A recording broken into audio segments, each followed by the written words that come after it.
I'm Mr. Ritchie. And we are the educators. Mask edition, everybody.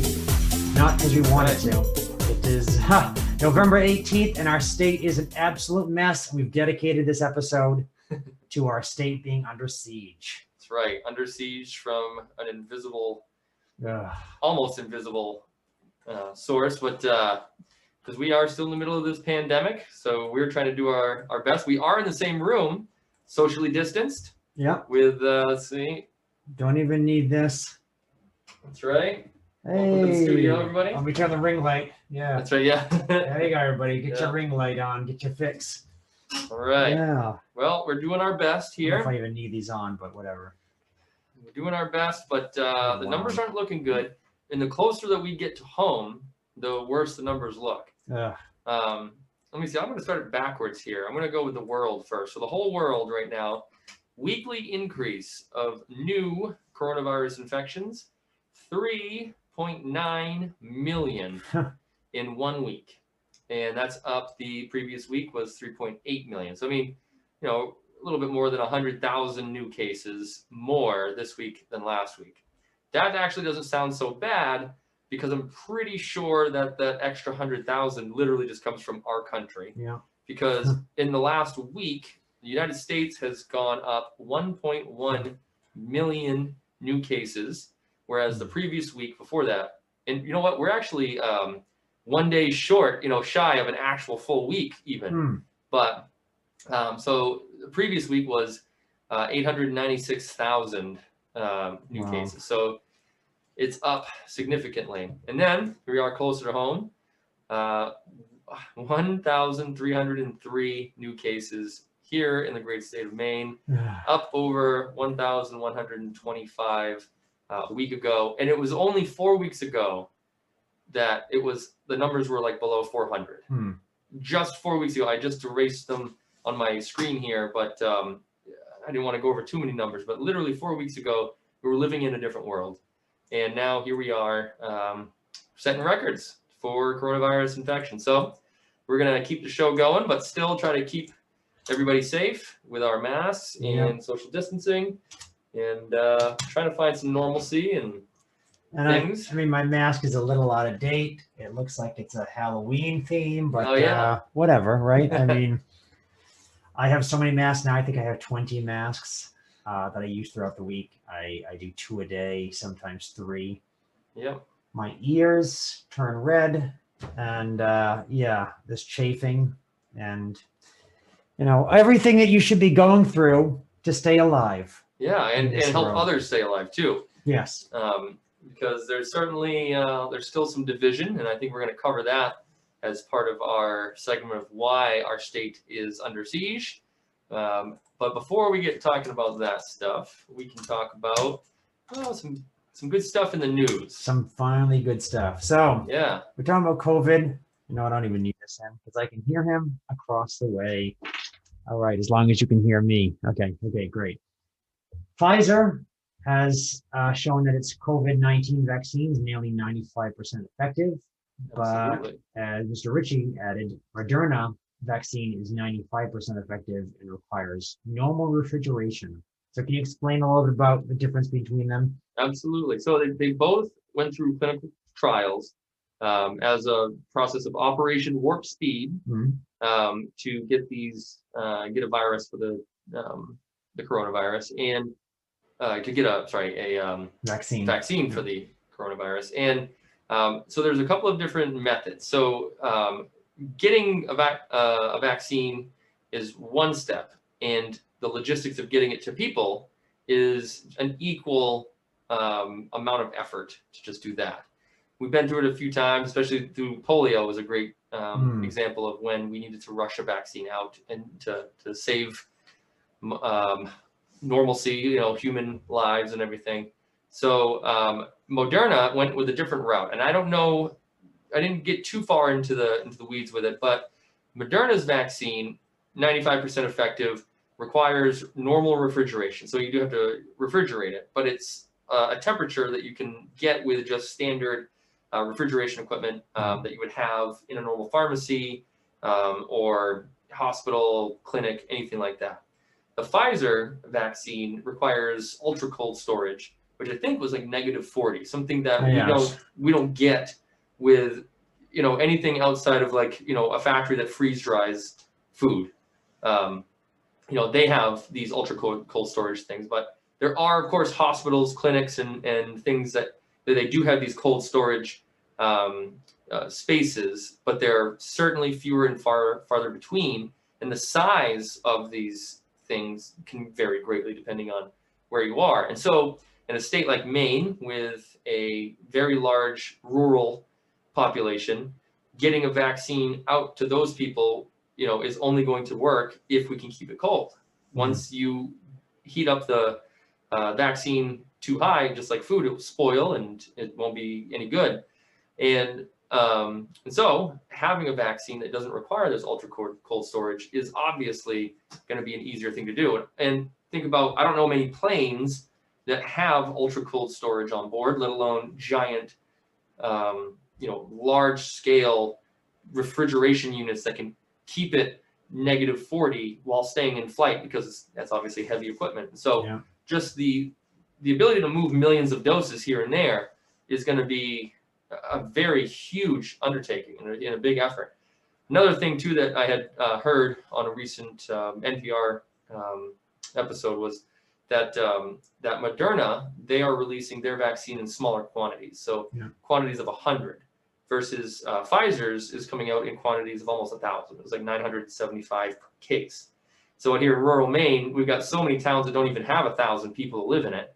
That, you know, what are they going to do? You know, say they have this cold storage, they're going to have 1,000 doses, and you know, you're going to have people travel to you. I mean, obviously that's what we're trying to avoid is people traveling and things like that. So it's, you know, there's all these logistical things that we're working on, but it is nice to know that there are two options right now that seem like they're doing all right, but still some hurdles to jump through before I will call them 100% safe. But once the right people say that it's safe, I'll be the first in line, to be honest. They say we won't be like people like us, educators, those that are not frontline workers and not aged of any degree, will be getting probably getting this last, and that's probably going to be the end of next year, I heard.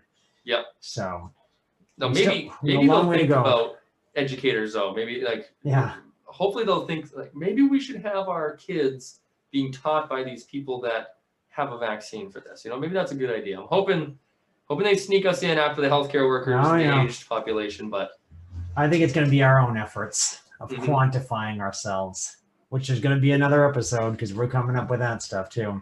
I like that. Yeah. The quantified self. I can't wait to talk about that sometime. Nice. So that's one of the big things. That's going to be a big thing. And we're going to be talking more about the virus later on in this episode. But next item is farming on Mars, which is right up your alley. Will be a lot harder than The Martian made it seem. So the movie The Martian, if you haven't seen that, the one of the major protagonists, a person who gets left on Mars, basically has to grow potatoes with his own feces, and they can grow. They're using the soil, and they can grow in the soil, and it's no biggie. But that's not going to be. We're not going to get off a spaceship and hey, just stick something in the soil and we'll water it every day. It's got enough sun. It's not going to work like that. We get some problems. Well, you know, I agree with them that it certainly will be very difficult for I think way more difficult than what The Martian suggested. And also, if you've seen the movie, read the book. The book is awesome, and it's got so many more details in there. You know, the thoughts of Watney, the protagonist, that you know, just make it even more enjoyable to read. But so The Martian, you know, all of his food is gone. Like the ship takes off, they're all left there, and all he has is some food packs. Inside the food packs happen to be some potatoes, and you know, they happen. You know, of course, it's a movie. They skip past the whole part that the potatoes that are usually sent, you know, for long duration space flight are usually irradiated and would not be able to sprout. We're going to skip past that, and we're going to go right to where he plants it into Martian soil fortified with his own excrement, which makes sense. And the fact, what they even cover is that, some people say, well, aren't there a bunch of bacteria and things, that would get you sick? Well, normally no. It would get other people sick because those microbes aren't in them, because he was only feeding himself. That's how they got around that, either a plot hole or actually could be a very interesting scientific analysis, if you could actually do this. But what I thought was interesting is that in this story, I don't see that they actually grew the plants in human feces. They did try Martian soil with some models of Martian soil, like they dug some stuff up from Hawaii or places where we call it Mars-like. And then they tried something that was even more akin to what is really being found on Mars, through the analysis of the Curiosity rover. Put a little synthetic soil that they threw together, and the plants didn't want to grow in it. And that makes sense because here on Earth we have this like symbiosis with a fungus will create the ability for roots to uptake certain nutrients. So trying to think of mycorrhiza bacteria is the most common. And if you put it in your garden, the mycorrhiza really helps the nutrient intake. So obviously Martian soil isn't going to have any form of microbial activity. So it's literally just regolith and perhaps some scattered minerals and things like that in there. Certainly some of them the plants will uptake, but without having this biological aspect to it, it's certainly going to be a lot more difficult than it seems. And I do have, so my thesis paper from college, which I would love to post somewhere, maybe on our website sometime, covers a lot of the issues with growing food in the spacecraft environment.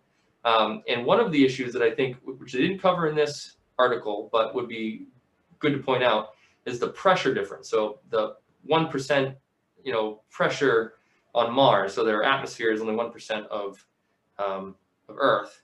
Well, a plant can't grow just like a human can't live in that reduced pressure. And so you have to create a structure, a greenhouse, if you will, that can not only keep it warm enough for these plants, but be structurally sound enough and rigid enough that you can pump in 14 pounds of pressure like we have on Earth, and it's got to act like a balloon and hold that in. And the problem comes with then the weight to cost ratio of bringing that material onto Mars. So it is going to be very difficult. But what's cool is that one of the early experiments that Elon Musk wanted to fund was an autonomous greenhouse that they would fly to Mars, drop on its surface, deploy, let it grow some food. Unfortunately, there wasn't enough backers for it way back in the day, but he thought that that was going to be one of the best ways to get people interested in growing food in situ, basically. And never happened, but we would have all kinds of data. We'd be able to answer this question for sure if that was going to happen. But man, I can't wait to see when we actually really try it out and see if we can do this. But it is going to be a very, very difficult endeavor. Yeah, it's definitely something that we talked about earlier off camera, that if you find something in the soil that could work well, and something that we had on Earth, which they said there's something in the Mars soil that is 2% of it has this sort of thing that's really like, it's like a chemical plants don't like at all, but calcium perchlorate. Yeah, and then but there's a microbe that likes that on Earth that we could take, and they thought we could just spray it everywhere and have that eat it, and the byproduct is oxygen, which would start making us somewhat of an ozone there and stuff like that, like an atmosphere we can possibly breathe. Not that it can happen as fast as like another movie about Mars, Total Recall. Yeah. At the end, where they turn all this ice into an atmosphere where they can breathe and stuff like that in a matter of like a few minutes. Right. Yeah, it wouldn't be like that. It would take a very long time, and it sooner like inflate these in like balloon houses than take over the entire planet. Terraforming is not something that's within the abilities of humanity. And the only way that we could terraform a planet, which is to change the entire not structure, but there's and for better or worse, the entire planet, the ecology of an entire planet is to bomb it, which was another idea that Elon Musk had, was to nuke Mars and create debris that would go into the atmosphere, densify the atmosphere a little bit more. and see what happens, basically. But not a very popular experiment, and I would probably hesitate to do that one myself, because I think it would take a few thousand years before it'd be safe, for people to live there. But I mean, it's technically not even safe to live there now, so who knows? That's not even factored in. We're gonna put some more radiation on Mars. Like, well, there's enough radiation between here already, and Mars that you're not doing anything. Plus, keeping a bomb in space from not going off from here until it gets there. Yeah. But going through negative 250 degrees to positive 250, and sunlight to shade. I mean, modern nuclear weapons aren't designed to go through quite those extreme things. And plus the sensitivity of microchips and memory and things like that in space, that it has to be space hardened and all that. So plus weaponizing space has been something we've been trying to avoid for last 60 years. So it'd be unfortunate to have that program suddenly turn a different direction, and instead of trying to create a planet for people to live, it turned them around and kill others instead of creating life. We want to create Star Wars. We want to create Star Trek, the good parts of it, not Star Wars. That's right.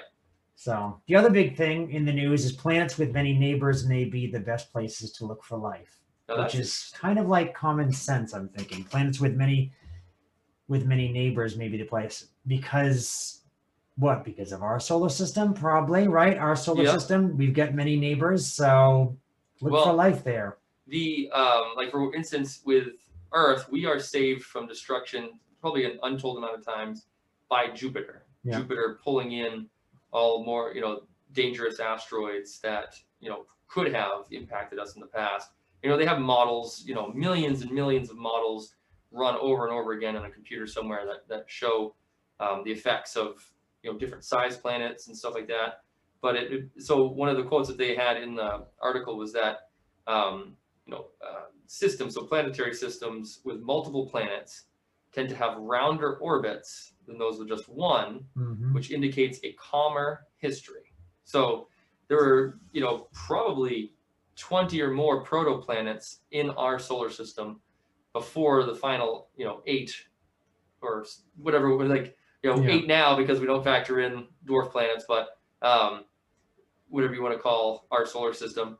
Well, there was way more protoplanets. So the moon is a result of 2 protoplanets smashing into each other. The early Earth, and I can't remember what they call this theoretical planet that hit the Earth, split it, and a piece broke off. There is a name for that planet. And that's what created the moon. And we discovered that when we started digging into the moon and realized, hey, all the same stuff that's here looks exactly like the Earth, nickel and iron and, water, all this stuff.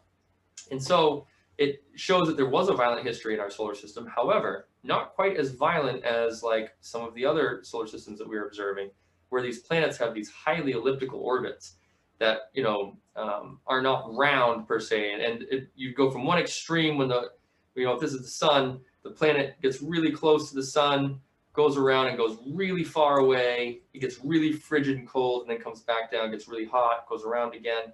These elliptical orbits make for less stable platform for life to develop and things like that. So, so with more planets indicates a calmer history. That seems to make a lot of sense to me, because we have, Uranus right now, I think that's the one that's tipped over on its side from an impactor. Venus has like an incredibly slow rotation rate, so it just bakes on one side of the planet for most of the time, and then that's because of most likely an impactor, because it could have been another Earth, exact same size, but because it rotates so much slower, the sun is just baking one side of that planet constantly. Of course, there's all kinds of other differences too with it, but that's a major one. But yeah, that's pretty interesting. So we just gotta find a nice habitable system with a bunch of planets in it, and maybe we have more of a shot, like kind of like the movie what was it, Interstellar. Yeah, they were like, well, we got this planet we can go to and check out. Except for the fact that in Interstellar, I think there was some technology. It wasn't technology, I think, to live forever, but they had technology to freeze themselves in a cryo state for like as many years as they had to, and the machine would wake them up. And so if they knew they had to wait for like, well, I won't see these guys till 40 years, I'm going to sleep for 40 years. Yeah. And in one episode, and in one part of the movie, a person didn't do that, and they're really old. And they said, "I thought you were supposed to go to sleep." And the guys, "I haven't seen you in 17 years. 17 years of sitting in a spacecraft, basically still floating in space, Yep. doing nothing for 17 years. Absolutely. Whereas you could just sleep it off." Absolutely. And maybe and stay young, because at the end, people in that movie did die. They did not have immortality. They did not go into detail about that. But they were still interstellar species, so type 2 civilization. Yeah, and as of right now, we don't free. have any chance of getting to another system, another planetary system within one human lifespan. We don't have the cryostasis. Yeah. But two, in Interstellar, they used a much faster hyperdrive, for lack of better terms, but that would get them there in like the 40 years span. Yeah. Right now, with our technology, we're talking thousands of years to get to the next system. Right now, we have Voyager 1 and 2 that have left our solar system, the only two objects that we know of that have left the solar system. They're on their way to, another solar system eventually, but, it's thousands of years away. And it's like, well, then we're going to have to talk about generation ships. And I think that's something that we're going to talk about someday is what a generation ship is, how would that work?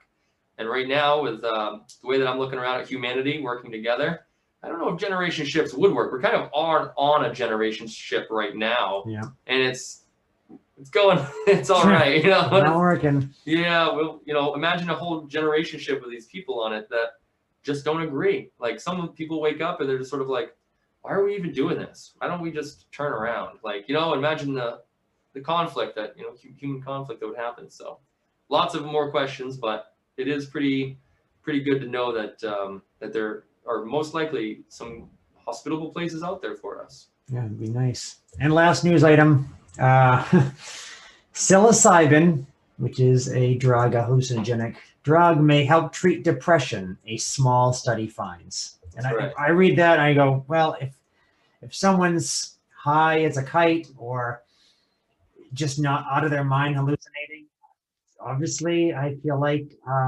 their body would react in a way so they would be less depressed. I feel like depression, clinical depression, something can affect someone's body and based on like a chemical imbalance. And I feel that this would sort of be like a Band-Aid to treat that, especially at a small scale that's not as chronic as, something that has been ingrained in someone for a very long time. Right. I think taking as strong a drug as psilocybin would have to be reserved for people that just are not showing growth or benefits from traditional methods. Like, even something as simple as cognitive behavioral therapy, stuff like that, or other more standard medications. But, psilocybin being a drug that has been used for thousands of years, of course, has a long history of safety. And like, so it works with the human system. Like, there's not people that go crazy after taking it, like, some other more synthetic drugs could do. And it is a more natural thing. However, it is still pretty much in the introductory stages of this, because like he said, wow, taking drugs makes you feel better. Yeah, of course. Like, yeah, there's ways to trick your brain into feeling better. Oh, yeah.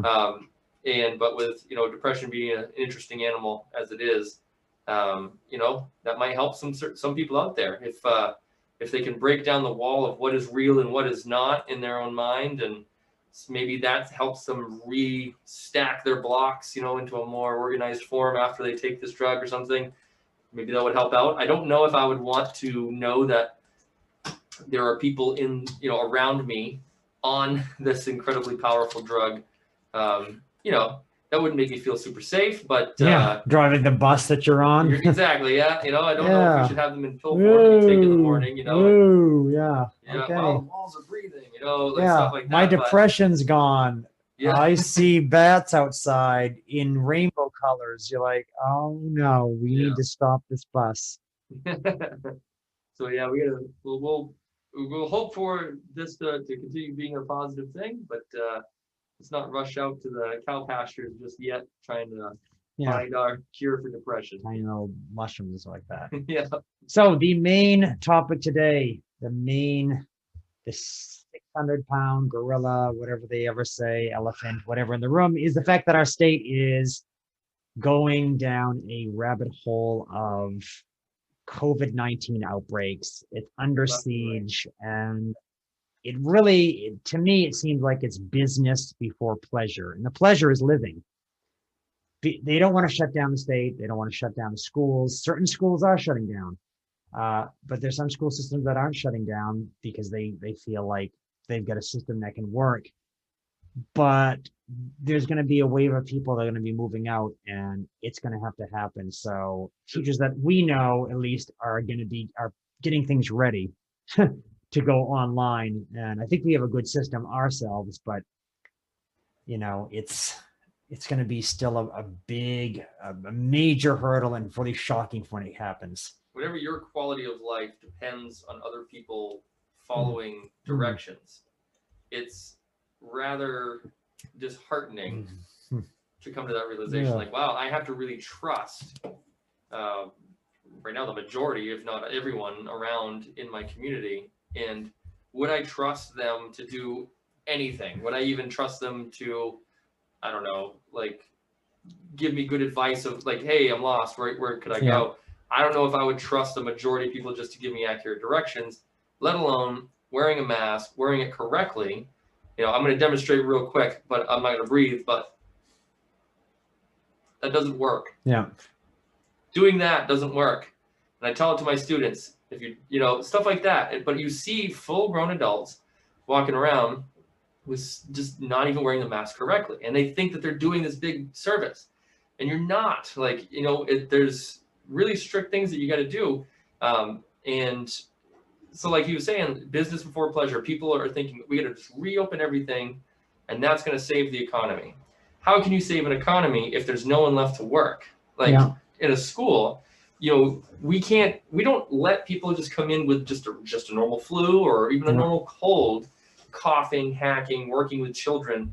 You can't do that. And if you come in with the coronavirus on purpose and you're symptomatic or even asymptomatic, but you test positive, you're doing a disservice to everyone that comes into contact with all of these people in front of you. And so it doesn't make any sense to think that reopening right now is the right move. There is no evidence, there's no scientific backing to say that that is what's going to work, but there's a strong sense from people who don't understand science that think that that's the only way to do it, is to pretend that this isn't really as bad as it is. Yeah. And I think that that's an unfortunate situation that we're in, because we are basically, 2 positive cases away from our school shutting down or something. And, maybe even the whole school system, because one of the schools in our system was shut down earlier this week for a couple of days because they had some positive cases. More nearby schools, one that's like one town away from where I live, elementary school shut down because they have a couple of cases. And that's a very rural area where less than half the people are compliant with masks. Or you walk into stores in that town, even the people making your sandwiches and your food, no mask. Half the time they're not even wearing gloves. You're making your food and things like that. And it's like, of course, like you can't just pretend that this stuff is not happening. And so one of the things I was going to mention is that there's this dichotomy of culture. It's people that think science is an option, and then you got people that think that science is a way of life. And the science is an option people are the cherry pickers. They cherry pick the science that they want. Like, they'll go to a doctor for their arthritis, but they won't trust a doctor for a vaccine.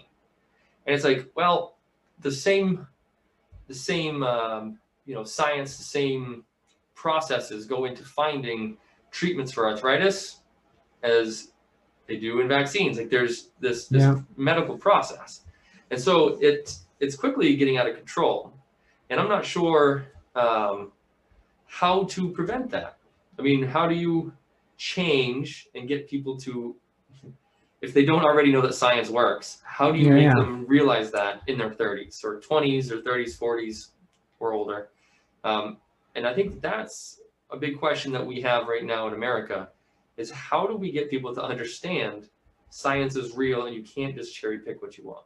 And just the fact that so many people wouldn't be talking about this if it wasn't something a big deal. I mean, that may be a logical fallacy appealing to the masses and things like that, but you have to gravitate towards something. And if you see a lot of things happening, you get a lot of, if I'm looking up something, I need to find evidence, and I'm researching, and I'm looking at articles and journals, and they're all saying the same thing.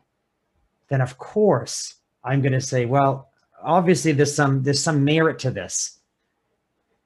If you're constantly hearing epidemiologists, those that study how disease tracks in a population and viruses and such, then if they're all saying the same thing, obviously there's something to this. Now, everyone might be saying it to a different degree. Some people might say, well, it's so contagious that this and that, you can get it through your eyes and this and that. And some people are saying, no, it's not that. You have to be within vicinity of somebody for 15 minutes and they have to directly sneeze on you and you have to breathe it in or something.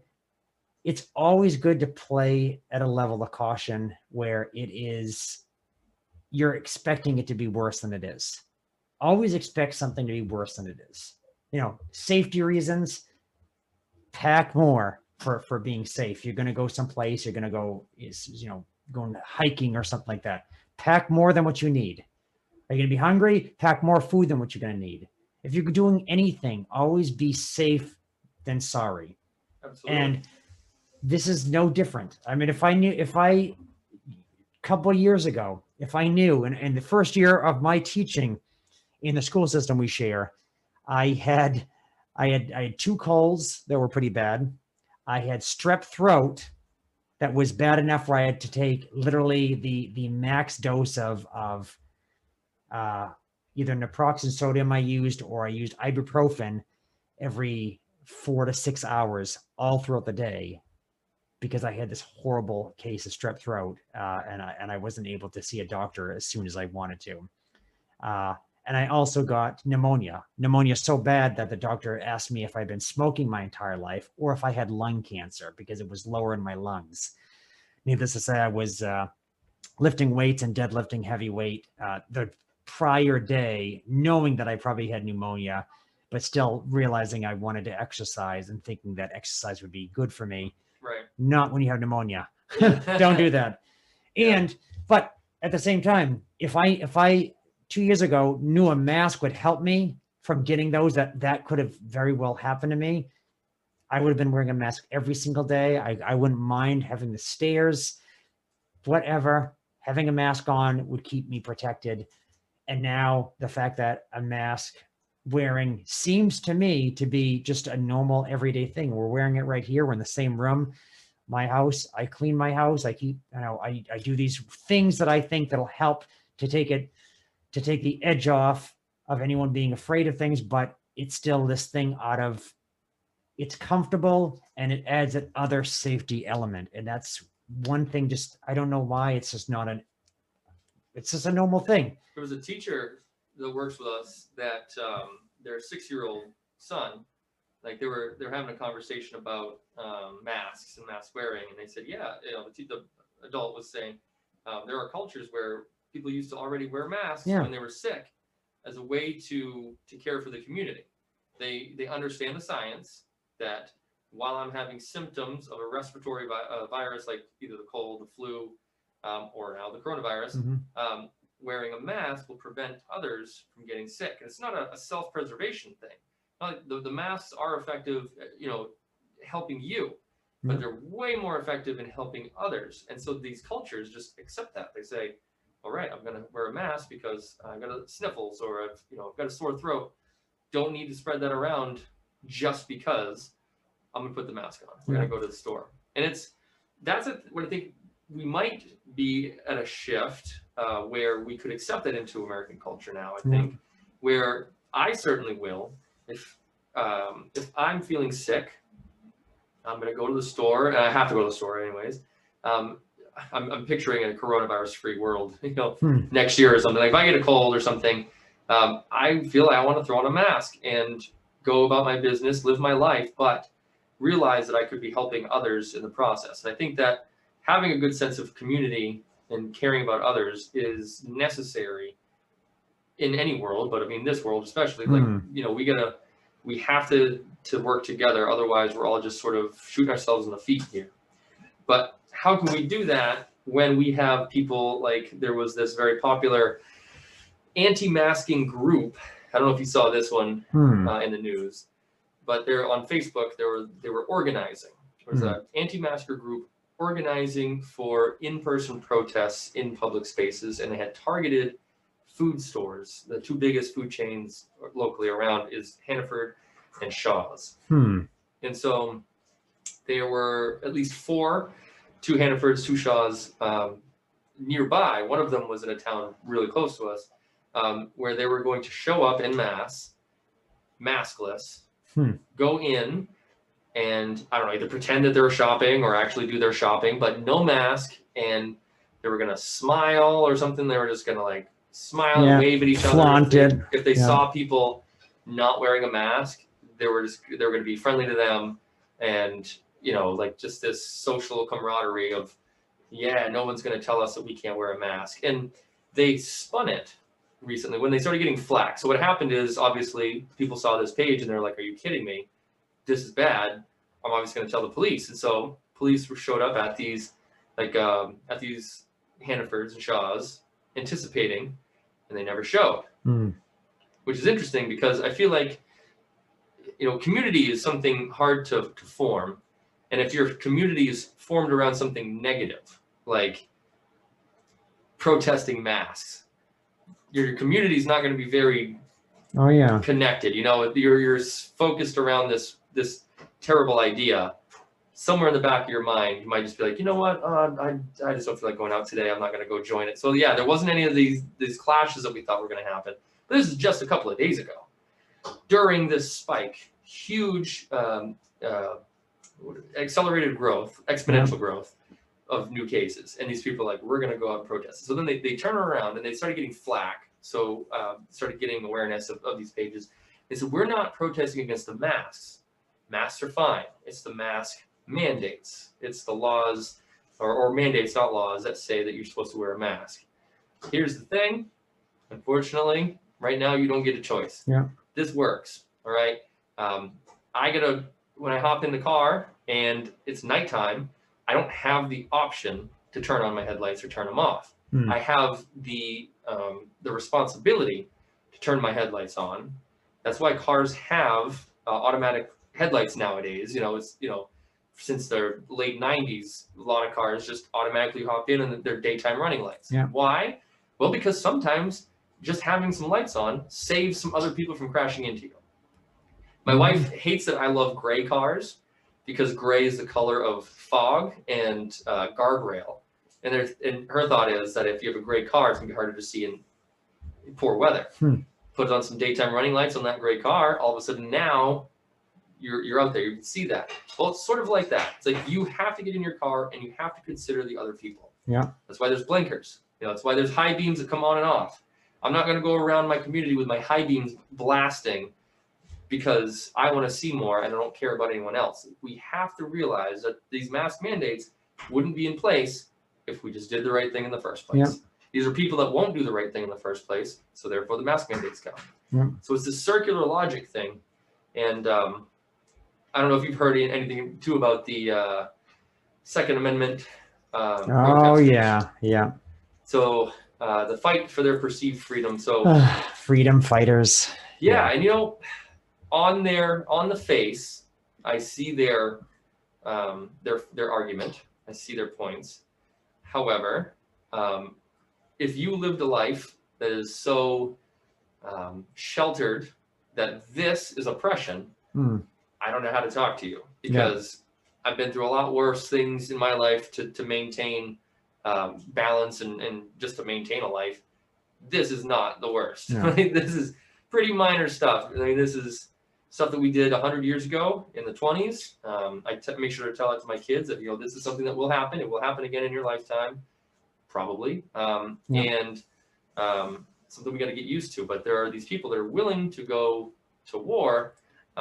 We're not in the novel The Giver, where we literally have to put our palm against a machine that injects us with something to keep our primal stirrings, yes. From us and stuff like that. This is not. We're not taking away that. We're not. Right. Babies aren't being made in test tubes and in synthetic wombs and stuff like that. This isn't Gattaca yet.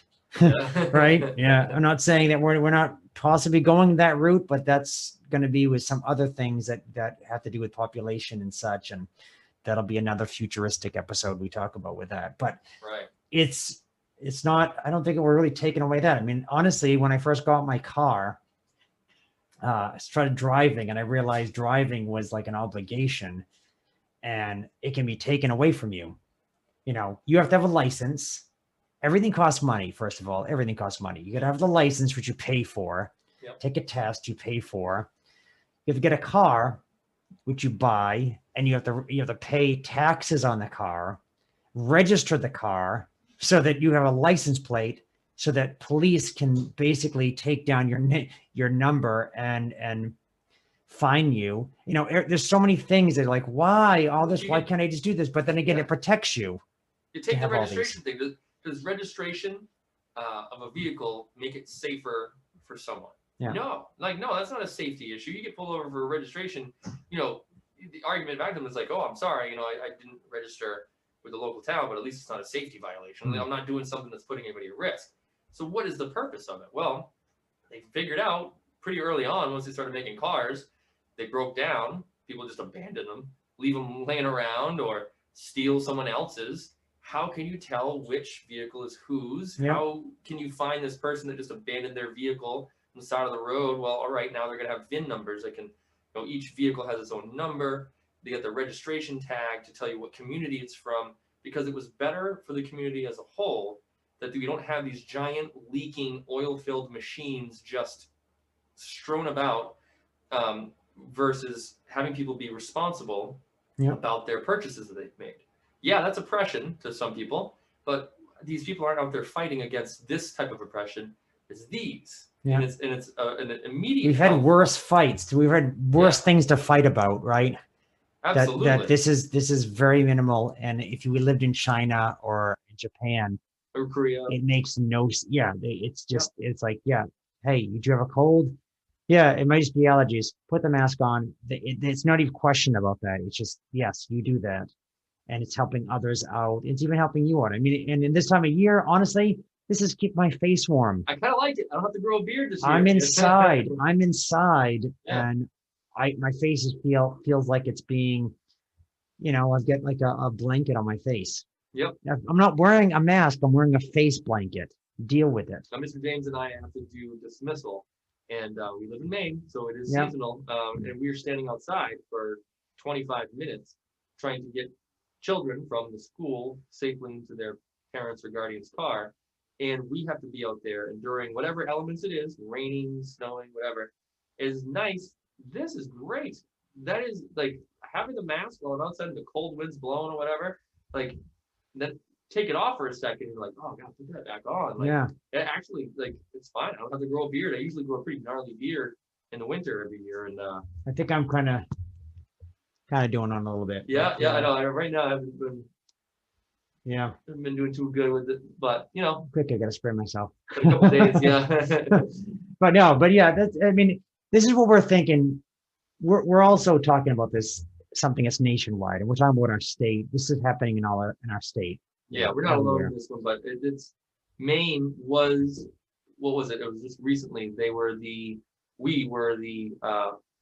had the greatest rate of change out of all 50 states. Maine was the worst, getting more, like a higher percentage of new cases. So it went from us being like leading the nation in low cases, doing great. And if you look at the graph, the common COVID graph, there was an immediate spike, kind of flat and leveled out. In the summer, there was another little spike. And then now we're in the third sort of upward trend. Maine went up, stayed really flat, and now it has spiked off the graph. It's like average, like 150 to 200 cases every single day. And I am noticing an unfortunate reality that I know that, I'm not speaking to the void here, but I'm noticing a similarity between people that are unable to accept the science around masks and the virus, and the people who cannot accept math around the most recent election that we've had. There is definitely the similarity. We talked about it in just a recent episode about the mentality of, if you believe in it, you can make your own reality. And there's a lot of people right now trying so hard to believe their reality into existence, that the virus isn't real, that masks are oppression, and that Donald Trump is going to be the president, in January. And all of these things are sort of wishes. And there's a few phrases I'm gonna have to keep it PG here, but I won't. You can wish all you want, but nothing is going to change reality. And the way that reality is that this virus is real, masks work, science is in, and math works. So, science doesn't care what you think. That's right. That's the thing. I mean, that is the thing. The sun's going to set, the sun's going to rise. There's going to be birds outside. Yep. Life goes on. The world goes on. Whatever your problems are, the world doesn't care. It keeps moving. And the biggest thing is to know what's going on in the world. And those that have clue what's actually going on, you should be listening to. And who are those people?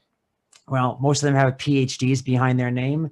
And most of them have some science behind the things. And you'll see a lot of, you'll probably just see a lot of the same thing, because you know the difference between, you should know the difference between reputable and non-reputable sources. If there's a lot of reporters reporting the same thing, then maybe it's probably true. If there's one or two reporters reporting something completely different, probably be skeptical of what they're talking about. And we're looking at consensus. Consensus is really what it is. So like you can have the reporters, the scientists, mathematicians, if they're all seem to be coming up with the same salute or same ideas and like climate change. Yeah, then that's consensus. Like what makes our language, when I say educator, for instance, what makes you understand, okay, that's a person who teaches or educates in some form, whatever. That's a definition. How did we arrive on that word? Well, it's because we all believe in that word, meaning that same thing. If we were taught that word meant something different, we wouldn't have consensus. Language is just a consensus of these noises that we make, right? And we just all believe that when we make a similar noise as each other, it is a word, and that means a certain thing. So scientific consensus is a real thing. Like there's no ultimate power that's coming down and saying, this is what's true, this is not true. No, it's us, our consensus. If we say, we can go back to the miasma theory before germ theory.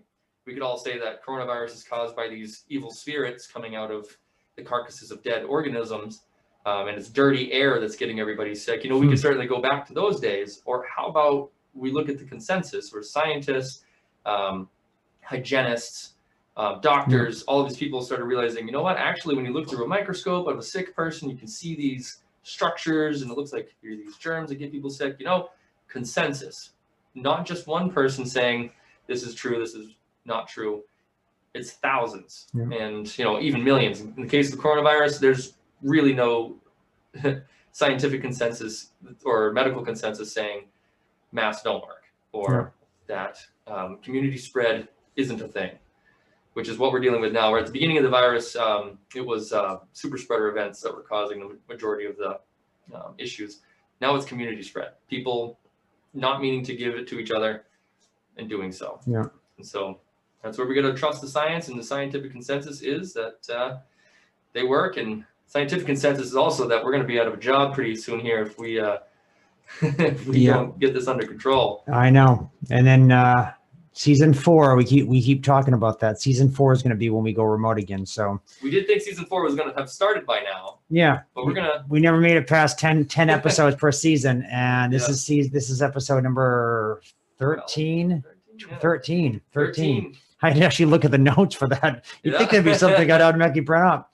So hopefully our state, we'll see what happens next week with everybody. And please wear the mask. I mean, I'm in my own house. I'm wearing a mask. Do it. Wear a mask. do it for others. My child care provider works in her own home, and she's wearing masks. The kids wearing masks Yeah. in their home. It's just what we got to do. We got to accept this as our culture now. Yeah. Get some masks that go with your clothing, or That's wear right. something that's out of date, like I'm doing. Whatever, as long as it's covering your face, your nose. Nondescript. There you go. Yeah.